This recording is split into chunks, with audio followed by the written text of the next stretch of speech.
The glass-walled executive conference room fell completely silent as Bradford Vance slammed the thick manila folder down onto the polished mahogany table with an echoing thud. His voice carried that manufactured, patronizing concern corporate managers practice endlessly in expensive human resources leadership seminars. "You are officially under internal investigation," he announced, his sharp blue eyes sweeping across the gathered accounting team before settling squarely on me with cold, unconcealed satisfaction. Instantly, everyone sitting at the long table shifted away from me in a synchronized dance of self-preservation. 14 months of shared cafeteria lunches, morning coffee break banter, and intense late-night financial closing deadlines evaporated in a single fraction of a second. The corporate atmosphere transformed into an Arctic wasteland of absolute isolation and whispered betrayal. "For what specific allegation, Bradford?" I asked, keeping my vocal posture completely calm, and even despite the sudden surge of adrenaline coursing through my veins. "Unauthorized core system access, wire transfers executed during non-standard operating hours, and an excessive interest in high-value institutional accounts." "Far outside your assigned department parameters," Bradford declared, ticking off each false accusation with theatrical precision. "Pretty severe violations of corporate protocol, Sean. My department colleagues adamantly refused to make eye contact with me." Gordon, who had borrowed my favorite stapler just this morning, with a warm, friendly smile, suddenly found his blank legal notepad fascinating. Harvey, who had invited me to his daughter's college graduation party last weekend, stared intently at his leather wristwatch as if time itself might freeze if he concentrated hard enough. Rachel Bennett sat completely frozen in her chair, her fingers trembling slightly against her silver pen.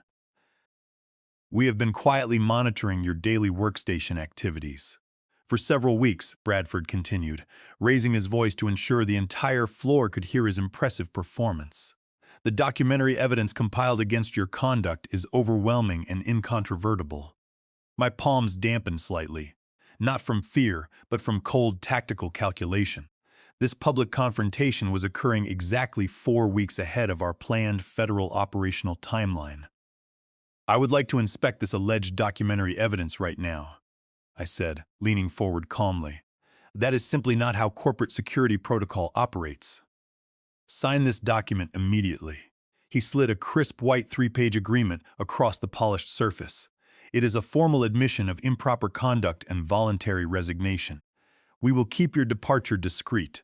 You will be escorted off the premises today with 3 weeks of severance pay."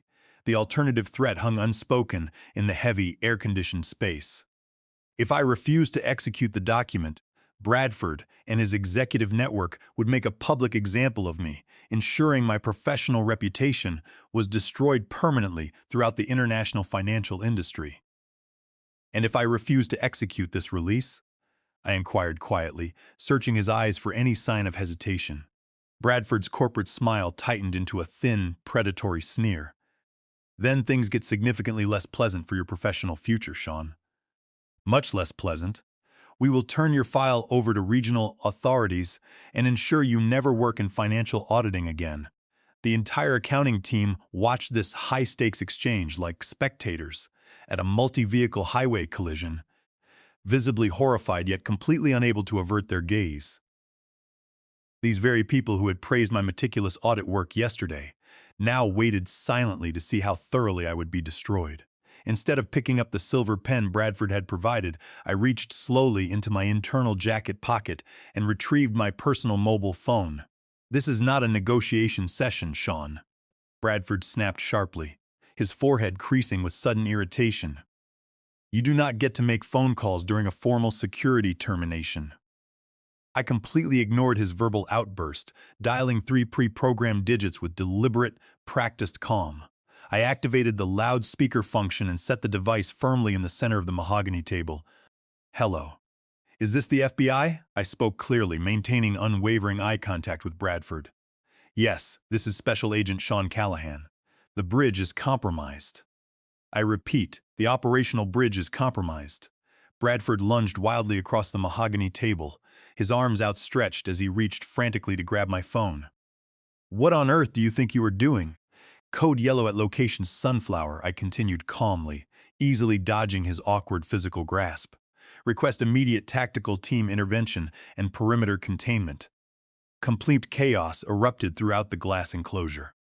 My supervisor knocked over his executive leather chair, scrambling across the floor in a desperate attempt to seize the phone. Two senior department managers bolted toward the emergency exit doors. The remaining accounting staff froze in total shock, overwhelming confusion replacing their passive judgment. He is completely bluffing.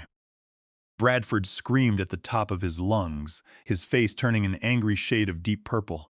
Corporate security, get in here right now. I stood my ground, 54 years of life experience and veteran law enforcement training keeping my posture completely steady. Am I bluffing, Bradford? The uniformed floor security officer appeared in the doorway, looking entirely bewildered and overwhelmed. For one heart-stopping moment, he took an uncertain step toward me instead of Bradford. Had my radio transmission failed? Was my tactical support team not in position outside the building? Then came the heavy, rhythmic thunder of coordinated tactical boots echoing down the tiled hallway. Federal agents, everyone stay exactly where you are. Bradford's countenance transformed instantly from arrogant rage into total, paralyzing disbelief as 12 heavily armed federal agents flooded the conference room. These men and women were my real investigative colleagues, not the corporate executives I had pretended to work alongside for over a year. This is utterly ridiculous, Bradford stammered, backing away toward the floor-to-ceiling glass window. We were simply enforcing standard internal company procedure regarding severe employee misconduct. Save your defense arguments for the federal magistrate, declared Special Agent Valerie Cross, stepping past the doorway with steel handcuffs already drawn. We have recorded every single word over the concealed microphone wire he has been wearing inside this office every single day. My office colleagues stared at me in profound shock, total comprehension finally dawning in their eyes. I was not Sean Preston, the unassuming 54-year-old corporate accountant after all. As Bradford was placed in wrist restraints and read his statutory constitutional rights, our eyes locked one final time. His expression contained something I had waited 14 long months to witness, the terrifying realization that he was not untouchable, and the definitive commencement of legal justice for 1,260 innocent account holders who had no idea what had been stolen from their life savings. The dramatic conference room arrests were barely the initial step in a complex corporate prosecution that would take months of forensic accounting to fully unspool. To understand how a veteran law enforcement officer ended up sitting in that executive office wearing a concealed federal recording wire, you must understand the long road that brought me to Summit Financial Trust. My real identity is Sean Callahan. Before I stepped into that corporate skyscraper 14 months ago, carrying a fabricated professional history and a hidden microphone, I was a senior forensic auditor turned FBI special agent, specializing in complex white-collar financial cartels. It was certainly not the peaceful career path I had envisioned when I completed my accounting degree decades ago, but life experiences have a way of reshaping our fundamental purpose and guiding our choices. 25 years ago, I watched my own beloved grandparents lose their entire hard-earned life savings to a predatory financial advisor who systematically siphoned their retirement accounts and vanished into offshore tax havens overnight. I witnessed my working-class father labor endlessly to rebuild what had been heartlessly stolen from our family unit. That overwhelming sense of childhood helplessness carved an unyielding determination deep into my character, driving me to dedicate my life to holding corporate predators accountable under federal law. When a suspicious pattern of consumer complaint files regarding Summit Financial Trust crossed my desk at the regional field office, the underlying technical methodology immediately triggered those painful memories. Hundreds of ordinary working citizens, retired school teachers, pediatric nurses, and independent contractors were reporting small, unexplained administrative fee deductions appearing on their monthly bank statements. Nobody bothers to steal a mere $75 from an account, my regional supervisor had argued when I first brought the statistical anomaly to his attention. They do if they systematically extract $75 from thousands of separate accounts every single month. I countered with detailed spreadsheet analyses, audit logs, and statistical distribution charts proving systemic diversion. 4 weeks of preliminary intelligence gathering revealed a predatory fraud scheme far larger and more sophisticated than our unit had anticipated. It was a calculated operational engine, specifically targeting vulnerable consumer demographics, primarily elderly retirees, recent immigrants navigating language barriers, and young working adults opening their first checking accounts. In essence, individuals who were far less likely to question corporate authority or decipher convoluted institutional disclosures. Standard white-collar crime investigations typically relied on administrative subpoenas and paper records, but Summit Financial Trust maintained an airtight internal digital security network. Their IT executives automatically purged internal log files every 30 days and disguised unauthorized fund transfers behind legitimate automated clearinghouse routing codes. Traditional subpoena methods would inevitably alert management and trigger evidence destruction. We needed an experienced forensic auditor stationed inside their corporate headquarters, someone who could track the digital movement of funds in real time. That undercover operative became me. Equipped with the synthetic identity of Sean Preston, a quiet 54-year-old accounting specialist possessing modest professional credentials and an unmemorable personality, I submitted an application for an open mid-level vacancy at their main branch. Navigating the corporate hiring process was surprisingly straightforward. What followed, however, was 14 long months of grueling, hyper-vigilant operational work. I arrived at the office building before dawn every morning, brewed coffee for the department staff, and routinely volunteered for tedious weekend ledger reconciliations. I carefully cultivated the persona of a dependable, unambitious workplace companion, quiet, polite, and completely unthreatening to everyone around me. Day after day, I listened patiently to Rachel Bennett express her daily financial worries as a single mother working to raise her young daughter. I shared morning coffee with Gordon and assisted Harvey with complex spreadsheet formulas. All the while, I was secretly capturing encrypted memory dumps of the automated fraud algorithm Bradford Vance had established inside their primary database servers. The fraudulent mechanism was brilliant in its cold simplicity. Automated service micro-fees were programmatically generated against low-balance customer accounts. Administrative line charges were applied, then partially reversed, leaving behind an obscure $75 net deduction that was virtually undetectable to average account holders. Across 1,260 monitored accounts, these micro-deductions accumulated into millions of dollars in illegal revenue every single quarter. The illicit funds were routed through a dense labyrinth of internal clearing accounts before being wired into offshore holding corporations controlled by senior executive officers.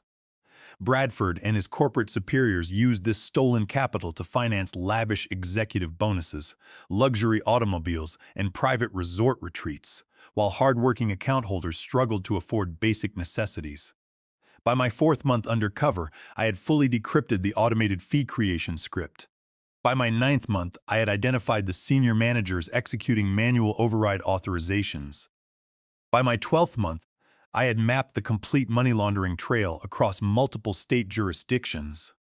Our federal tactical operation was originally scheduled to execute next month, but Bradford unexpectedly accelerated the timeline when an automated internal IT audit flagged my late-night database access. Rather than conducting a private internal inquiry, Bradford chose to orchestrate a public termination ceremony, utilizing fear and humiliation to ensure the rest of the department remained terrified and silent. He had successfully executed this exact intimidation playbook in the past. 3 separate accounting employees over the prior 5 years had been falsely accused of policy infractions, coerced into executing non-disclosure releases under extreme duress, and escorted from the building by security. It was his preferred mechanism for eliminating internal whistleblowers while maintaining absolute institutional control. Except on this occasion, Bradford had mistakenly targeted a veteran federal agent who was thoroughly prepared for his moves. Following the grand jury's return of formal criminal indictments against 22 corporate co-conspirators, I sat inside an FBI field office debriefing room surrounded by my real investigative unit. A heavy sense of physical and mental exhaustion settled over me as Special Agent Valerie Cross set a steaming mug of black coffee onto the table. "You performed exceptional undercover work, Sean," Valerie stated, opening a blue case folder. 14 months of flawless documentation under intense pressure. Our asset forfeiture team has verified $16,500,000 siphoned directly from consumer accounts across the country. What is the precise timeline for victim restitution? I asked immediately, taking a sip of coffee. When do these families receive their stolen money back? Asset recovery specialists are working tirelessly to freeze offshore bank accounts, Valerie explained carefully. But you need to prepare yourself for a brutal courtroom defense. Bradford Vance just retained Julian Mercer as lead defense counsel. My chest tightened. Julian Mercer was a notoriously aggressive defense attorney, famous throughout the legal establishment for two things: charging astronomical hourly retainers and ruthlessly destroying prosecution witnesses on the witness stand. Mercer has already filed comprehensive pretrial motions to suppress all electronic evidence gathered during your undercover assignment. Valerie continued. He is alleging unlawful entrapment and arguing that your personal family background creates an unconstitutional bias that invalidates your entire testimony. That argument is legally baseless, I replied firmly. Every single megabyte of server logs was captured under strict compliance with federal court wiretap authorizations and constitutional search protocols. Mercer does not need to win every legal argument, Sean. He only needs to plant a seed of reasonable doubt. Inside the minds of two jurors, Valerie warned soberly. Within 48 hours, the defense network's retaliation escalated from legal motions to physical intimidation. A crucial prosecution witness, Summit's former IT infrastructure director, who had agreed to provide testimony regarding how Bradford ordered the fee software programmed, was discovered unconscious inside his residence. Local police initially reported the incident as an accidental carbon monoxide leak caused by a malfunctioning heating system. Our federal prosecution team recognized the sinister pattern immediately. We placed 3 remaining corporate witnesses under round-the-clock federal protective detail. That very evening, as I walked toward my vehicle inside the federal building parking garage, a dark sedan slowly pulled into the adjacent space. The driver's window rolled down to reveal Rachel Bennett, her face drained of color, and her hands trembling violently against the leather steering wheel. Agent Callahan, she whispered in a panicked voice, scanning the shadowy garage. "Please, we must talk privately." Disregarding standard safety protocols, I opened the passenger door and stepped inside her vehicle. I had absolutely no knowledge of what Bradford was doing. "Sean, I swear on my child's life," she blurted out, tears welling in her eyes. "The federal prosecutors are interrogating everyone. They are making it sound like all of us were active accomplices in his criminal enterprise. If you speak the absolute truth and cooperate fully with federal investigators, you have nothing to fear," I assured her in a reassuring tone. "There is something far worse," Rachel said, her voice breaking completely. "Yesterday afternoon, someone left a printed photograph on my vehicle windshield. It was a close-up picture of my 7-year-old daughter playing on the swings at her elementary school. There was no written message attached, just that single photograph. A cold, burning rage surged through my chest. Bradford's criminal syndicate was functioning like an organized crime cartel, threatening innocent children to safeguard their stolen wealth. Rachel reached trembling hands into her purse and extracted a small silver flash drive alongside a legal notepad. "This drive was scheduled to be wiped during server maintenance last week," she explained. "It contains the original software development directives Bradford signed, along with his manual fee override logs. And this notebook records the dates and times of calls Bradford made from detention to a high-ranking official named Harlan Thorne. Harlan Thorne was a prominent political figure who had served as board chairman at Summit Financial Trust years ago before securing a high-level position at the Federal Banking Regulatory Commission. Why are you risking your personal safety to hand me this evidence, Rachel?" I asked, Softly, Rachel looked directly into my eyes with fierce determination. Because 3 years ago, an elderly woman named Mrs. Gable came to my desk, crying uncontrollably, because her modest savings account was short $75 for the fourth consecutive month. Bradford forced me to tell her she was simply confused about her ledger balance. She passed away 2 months later, skipping her essential heart medication, because she believed she could not afford it. I was part of the cruel system that hurt Mrs. Gable. I refused to remain silent any longer. I immediately transferred the silver flash drive to Valerie Cross and our lead federal prosecutor. The recovered files established indisputable documentary evidence of Bradford's direct criminal intent, proving a systemic pattern of breach of fiduciary duty and deliberate dissipation of corporate assets under federal statutes. Furthermore, the coercive non-disclosure agreements Bradford forced former employees to execute violated Title 29 of the United States Code, Section 2101, widely known as the WARN Act, which legally mandates advance notice for mass employment terminations. The threat of summary discharge without statutory compliance rendered those releases completely void ab initio. Under California Penal Code Section 470 due to fraudulent execution by management. The preliminary evidentiary hearing opened in federal district court amidst intense national media coverage. Television news crews lined the courthouse steps, drawn by the staggering financial figures and the dramatic public unmasking of an undercover federal operation. Bradford Vance sat prominently at the defense table, clad in a tailored charcoal suit, surrounded by Julian Mercer and a formidable team of corporate defense attorneys. Bradford maintained a posture of relaxed arrogance, fully convinced that his high-level political connections would ultimately protect him from federal prison.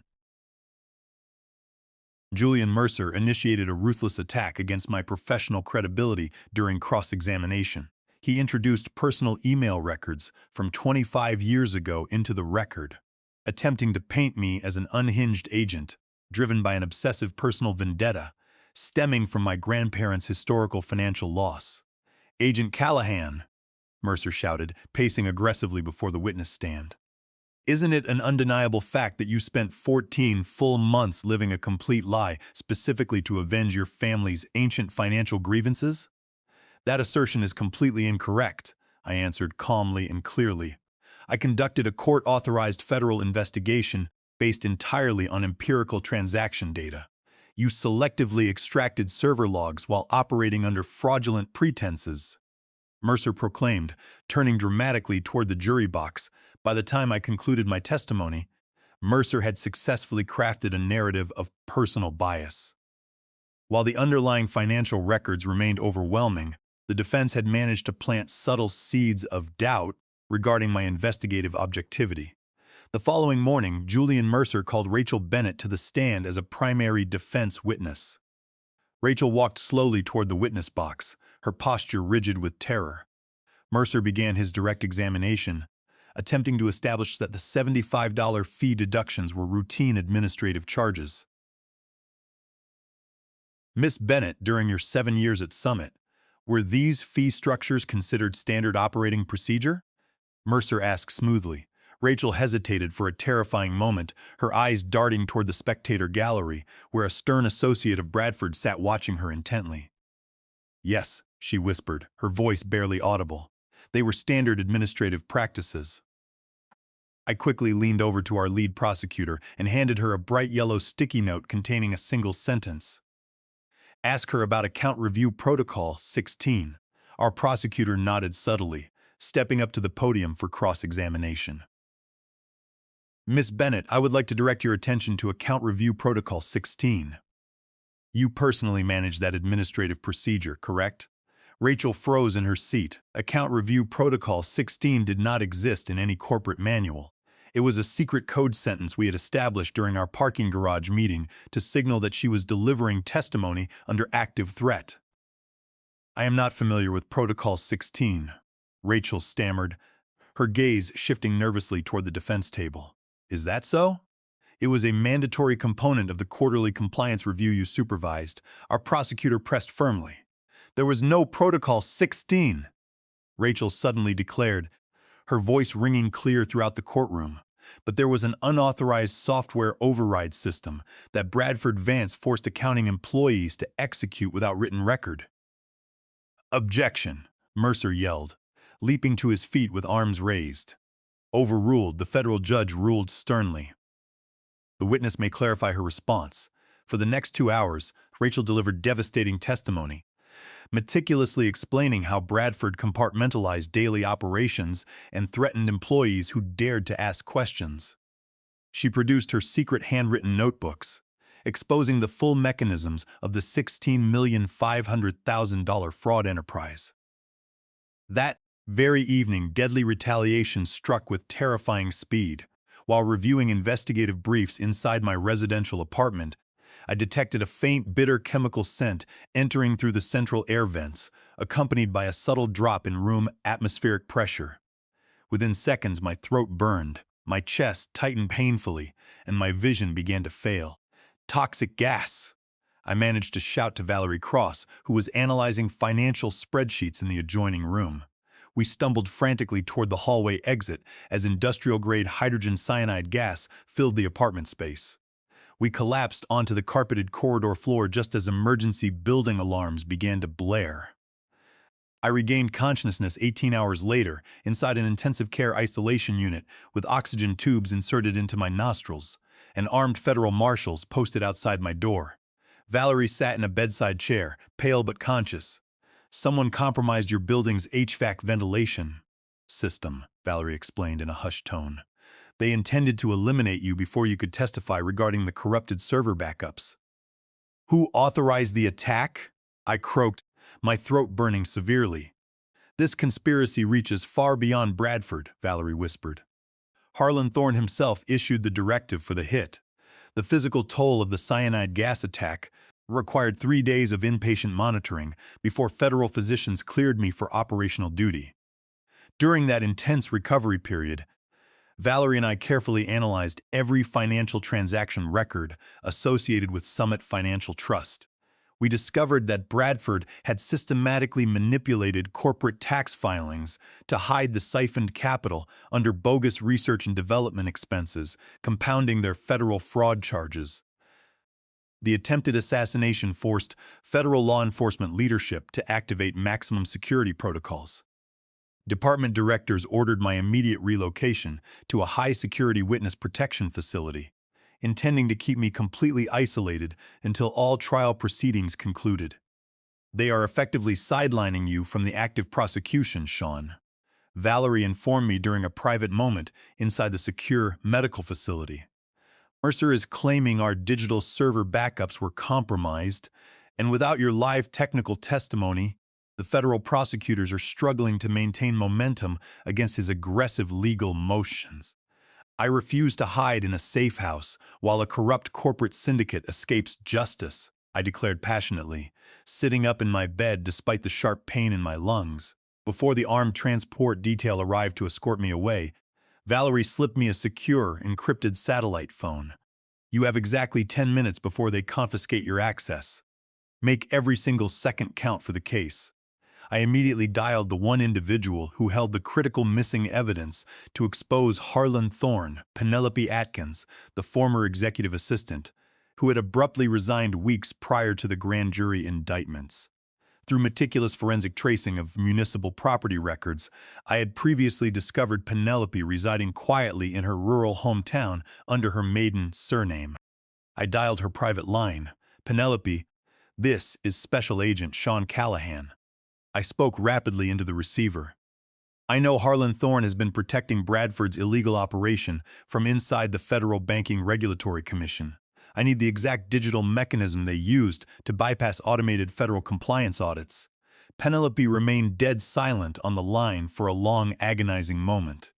"If I disclose that information, they will destroy my life," she whispered, trembling. "They attempted to murder me yesterday with toxic gas, Penelope. If we do not stop Thorne today, no innocent person will ever be safe from their reach." Penelope took a long, shaky breath. "Access the regulatory server migration logs from September 17, 2014 at precisely 15 hours, 42 minutes and 7 seconds. That timestamp contains everything you require for the prosecution. She disconnected the line immediately. I instantly transmitted the exact timestamp sequence to Valerie Cross and our senior forensic computer unit. They accessed the archived regulatory compliance transmissions stored in encrypted federal databases under Title 17, Section 106, and Title 35, Section 271 of the United States Code. All federally regulated financial institutions are legally mandated to maintain unalterable, automated encrypted mirrors of their transaction algorithms to protect public funds and consumer intellectual property. When our technical forensic team inspected the mirror log files from September 17, 2014, the complete truth was exposed. At that exact second, Harlan Thorne, who was then serving as board chairman at Summit Financial Trust, had manually embedded an encrypted administrative backdoor into the core banking architecture. When Thorne subsequently transitioned to his executive role at the Federal Banking Regulatory Commission, he utilized his high-level regulatory credentials to suppress automated fraud flags, completely insulating Bradford's $16,500,000 theft from federal law enforcement scrutiny. Harlan Thorne was not merely protecting the criminal scheme, he was the master architect of the entire enterprise. Equipped with this unassailable digital evidence, federal tactical teams executed simultaneous arrest warrants at Thorne's regulatory headquarters and Bradford's detention facility. Confronted with undeniable digital proof of federal corruption, wire fraud, and attempted murder, Bradford Vance broke down completely. He executed a full confession and agreed to provide comprehensive state's evidence against Harlan Thorne in exchange for a sentence reduction. 3 weeks later, the United States Department of Justice announced the total dismantling of the corporate syndicate. 28 high-ranking executives and regulatory co-conspirators were formally convicted in federal court. The federal court ordered the immediate seizure of over $20 million in corporate assets, guaranteeing 100% financial restitution for all 1,260 victimized account holders. I stood proudly on the steps of the federal courthouse alongside Valerie Cross and Rachel Bennett as the United States Attorney announced the final verdicts to assembled international media. My administrative suspension was officially rescinded, and I was decorated with the Distinguished Service Medal by the Director of the Federal Bureau of Investigation for 14 months of extraordinary undercover bravery and technical brilliance. As I watched Bradford Vance and Harlan Thorne being led away in heavy iron restraints to serve multi-decade sentences in maximum security federal penitentiaries, I thought back to my grandparents and the overwhelming helplessness I had felt as a young boy. The journey to achieve justice had taken 25 long years, but, standing in the bright afternoon sunlight, I knew with absolute certainty that no corporate executive, regardless of wealth or political power, would ever be above the law. Following the court proceedings, federal asset recovery specialists successfully transferred the entire $20 million in seized funds back to the victimized account holders. Every single dollar was accounted for and restored. For the 1,260 families affected by this corporate conspiracy, the restoration of their financial security brought immense relief and restored their faith in public law enforcement.